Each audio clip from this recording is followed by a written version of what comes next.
Please try Morning, to Mikel. subscribe to this channel, Sid Gunners TV. Just given the We cup love you. form, is this game almost a welcome distraction from what's happening in the league? And do you perhaps see it as a game that could kickstart your season again? Well, this is what we want to use it for, and as well because it's a competition that we want to try to win. We had two difficult opponents before that with Leicester and Liverpool. We managed to beat them both, and now we are playing at home, and we are one step closer to Wembley. So it's a really nice game for us to play, because this is the type of games that we are looking for through the season. It's approaching a year in charge for you at the club. I'm sure you couldn't have imagined the position you'd be in the league at this stage. But is the job proving more difficult than perhaps you envisaged when you took it? Well, I could not think about a lot of challenges that we've been through this year for many different reasons, some internally at the club, some externally with the pandemic, and then as well with some results that we have picked up in the last few months in the Premier League. But probably as well, I could not imagine all the nice moments that we had when I stepped in and I knew the challenges that we were facing, that we're going through for a couple of years or more already. So yeah, some really positive highlights, and obviously now everything is looking a little bit more negative because of our form in the Premier League, obviously. I'm sure you're aware, Mikel, of all the talk from fans, from media, from pundits as well. You seem to be the subject, and your future as well. From a personal perspective, are you feeling pressure from within the club, and what are they saying to you? No, within the club, everything I'm feeling is just support, encouragement, and total confidence that we're going to get through this together. Externally, I never read what is happening. I know more or less what is happening, but I never read it in beautiful moments.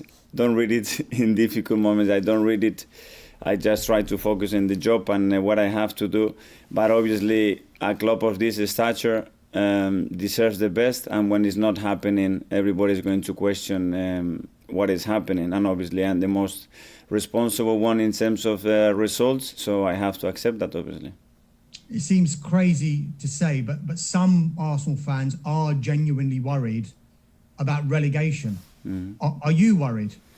Well, when you are in this position and we have the points that we have at the moment, you have to look and be careful, because we haven't been a lot of time in this position. I think last year when I came in, we were in a very similar position, and the same talk was around the place. It's normal, because we need to start picking up points and then forget about it and start to look on the table much further. But it's, I think it's a normal thing to do when you just look at the table and you get the conclusions pretty quickly. Just finally from me, Mikel, can you give us an insight into what the atmosphere is like at the club, and particularly in the dressing room? Because I know you say you don't pay any attention to what's being written and what's being said, but there seems to be a growing amount being written and being said about the atmosphere between the players, between you and the players. What can you tell us? I don't say that I don't pay attention. I say that I don't read. I do pay attention, and I have to be aware, and I am aware about what is happening. That's part of my job. But what I'm saying is I don't read. If I start to read all the comments, whether they are positive or negative, it would drive me mad. And my suggestion to every player is exactly the same all the time. It happens with this social media as well, because you cannot control who is writing, what the intentions are. So it's, I think, very dangerous thing to do. When you talk about the dressing room, the atmosphere at the club is good, as good as it could be when we are all hurting, because results in the Premier League are hurting and everybody's worried and everybody's suffering at the moment, because we want much more and we are working to get much more. In the dressing room, when you are losing football matches, it's difficult, because they suffer as well, because they care, because they want more, because the confidence level starts to go through, but the unity is there. Is that 100% unity around the club? It's impossible in any club, even when you win, because players that are not participating is always more difficult. But when you look at the perspective, how we are losing football matches and how we are where we are, it's pretty incredible. Because last year against Everton, we won the game with 25% chance of winning, supported by all the stat. You win 3-2. Last weekend is 67% chance of winning any Premier League in history and 9% of losing, and you lose 3% against Burnley, and you lose 7% against the Spurs, and you lose. There is something else apart of that. It's not just the performance on the pitch, it's something else that has to go our way, and at the moment it doesn't. Saying that, it doesn't care because you lose, and the only thing that cares is that you lose the football match, and this is why we're here. Thank you. Thanks, Dharmesh. Thank James you. from Talksport. Morning, Mikel. Hello. Mikel, have you got any good news for us from the injury point of view in terms of Pierre-Emerick Aubameyang? How long do you think he'll be out for? And then any other players that may come back into the fold tomorrow? Well, Oba, it's feeling much better. He was more positive yesterday than that the previous 2 days. He will have another scan the next few days, and we will see how quickly we can get him back on the team. But he knows how important it is for us, and he feels that responsibility, and he's trying his best to be fit as quick as possible. For the rest, I don't think we're going to have any news till today before training. You mentioned a few stats before then. For the weekend, it was 60% possession you had against Everton, but just 2 shots on target, and that includes Pepe's penalty. So what's going wrong? Is it a confidence point of view? Are the players lacking a bit of courage, or is there a lack of vision in attacking areas? I'm zero interested in ball possession. I'm interested in what we do with that ball and how efficient we are. Our conversion rate and our finishing quality is what is letting us down at the moment, because with the rest, it's where it should be to win many football matches. And it wasn't there before, and we were winning because our finishing quality was through the roof, and we were winning these football matches. And at the end of the day, in football, both boxes makes the difference. If you don't make it right in your own one, and when you get into the opponents, you don't put that ball in the net, is what at the end makes results go one way or the other. It's been a really difficult start to the season. Are you concerned at all about the psychological effect this is having on some of the young players, the likes of Ainsley Maitland-Niles, the likes of Bukayo Saka, players that are already experiencing a huge amount of pressure that comes with being an Arsenal player, and that's just almost insurmountable now results have been so poor of late? It's part of what they have to do and what they have to go through to become really important players for this football club. You have to see how people react around them in difficult moments. They have to experience themselves to get through these difficult moments and how they are going to handle that pressure. If they are able to do that, they have to handle good moments and how they handle that to continue performing at the level that is required here. So it's another experience for them, and I must say that they've been much more mature, responsible and efficient than I was expecting. So in my opinion, they are doing really well. And just finally from me, Mikel, obviously you spent a number of years at Man City working under Pep Guardiola. How does the pressure compare to being one of the coaches, the number 2, to being the number 1 here at Arsenal? Well, it's different because at the end the decision making is completely down to you. And you are in the spotlight when things are going well and when things are not going well. And that's the biggest difference. There are a lot of similarities in certain areas, but it's nothing to do like being obviously the main man and the decision maker, and that changes it all. Brilliant. Thanks for your time. Thanks to you. James. Mark at the Press Association. Morning, Mikel. Hi, Mark. We all saw what a lift the FA Cup win gave the club last season, despite the Premier League campaign and finishing 8th.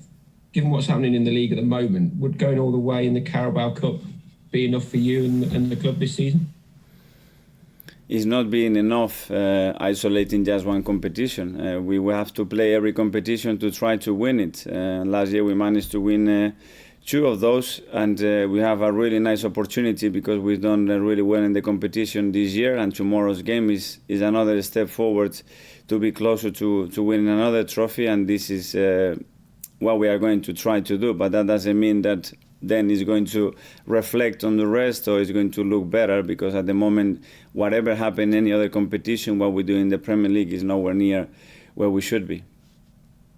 The club has backed you in recent weeks. Edu and Vinay both come out and said you're absolutely fine in your position. But can you imagine there being any conditions where you would consider walking away from the job yourself, or is that something that to you isn't even an option? I don't like to think about those steps, because I'm going to be thinking in a negative way, and I cannot do that. At the moment, I have to try to be as positive as I can, believe in what we're doing, try to modify things to make it work it better, and stay strong. We're going through a lot of difficulties.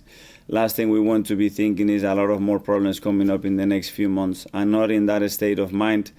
I know the responsibility that I have and why I am here, and I think everybody knows as well from a few months ago that this wasn't going to get resolved really quickly. So I think that's the consciousness of everybody at the club. Gabriel Martinelli been out injured for a long time, but came back off the bench on Saturday. There's been a huge clamour from fans for him to almost be the saviour of your season. But they have to be more realistic, don't they? Because he's a young player who needs a lot more time to regain full fitness and everything. And we cannot put Gabi that pressure on his shoulders. I don't think it's fair for him. He brings that enthusiasm that the fans can see, because he's got something special. He's got a special energy every time he steps on that field. But remember that Gabi, what he's done in the Premier League, the time that he's been for us, is very limited, and let him develop like we are doing with many other young kids that we have here. Is it the current situation with results and the goal scoring issues that you've had? I know you've talked about at length, but when you've got a player like Martinelli coming back, it does make it harder for him. There is a bit more pressure on him because of that. It's hard. It would have been a lot easier for you to drop him into a winning team, wouldn't it? But now there is that pressure building up to see if you can change things. Yes, but again, Mark, the same with many other young players that are taking probably more responsibility that they should do in this moment. But it's the squad that we have at the moment and what we have to manage, and they have to try to do their best. But I don't think it's fair to put now all the pressure on them as well. Thanks, Mark. Thanks, Mikel. Thank you. Nick Callow from Haters. Yeah, morning, Mikel. You were saying that Aubameyang has got to have a scan, so presumably he's definitely out of this match. And would you have played your Europa League Cup side in this game anyway? Well, let's see how the boys are today. Oba is not fit for tomorrow, that's for sure. He won't be playing tomorrow. And we will see who is available, because we have a few doubts as well in other positions. But we want to get, obviously, a very competitive team, because we know the level of City, and we want to win the game tomorrow. So far as you're aware, are players such as Reece Nelson and Flo Balogun available to be in the squad or on the bench? It's a possibility. Possibility, okay. You mentioned earlier about being a player in these situations and players getting upset all the time. You can never have 100% unity. What were you like as a player when things weren't going in the club's favour? I like to look around me, whether it's a staff, coach, players, and I want to see fighters. Normally when that happens, you have two types of people, fighters and victims. You just need fighters. You don't want any victims. Victims bring excuses, victims bring negativity, and they start to blame anything that is happening around them or that is not going for them. What you need is just people who fight, people who contribute, and people who are ready to give everything to the cause in these moments. You discussed before, just a final question about still learning as a manager, obviously, because it's only been 1 year, but you have been in that assistant role. You've got 3 assistant managers technically on your staff. Who do you turn to? Do you have meetings with the 3 of them to discuss plans? How does that work? Yes, I have a lot of different people with different backgrounds, some of them with huge experience, more than 25 years in this league, with different managers that they've been through almost everything in football. And I think it's very important to complement my skills and the things that I haven't been through, because it's very much needed. But I believe you, even they've been here 25 years in this Premier League, some of the things that we have experienced in the last year, they've never been through still, because it's the most weird and uncommon year in history. But they are really useful and really important for me, Nick. So the dynamic, do you say to them, look, if you think I'm doing something wrong or you think I could do something better, please tell me? I am very harsh on myself, believe me, and we have a really open relationship and discussions to evaluate everything that we are doing constantly. What can we change? What can we alter? The things that are working, how can we maintain them? How can we give players a lift? How can we be more stable in the club? It's a lot of things that we discuss all the time, not only with them, but the same relationship I have with Edu, the same with the board and members of the staff here, that we are constantly, this is not about a man making all decisions, it's about how we can make this function better.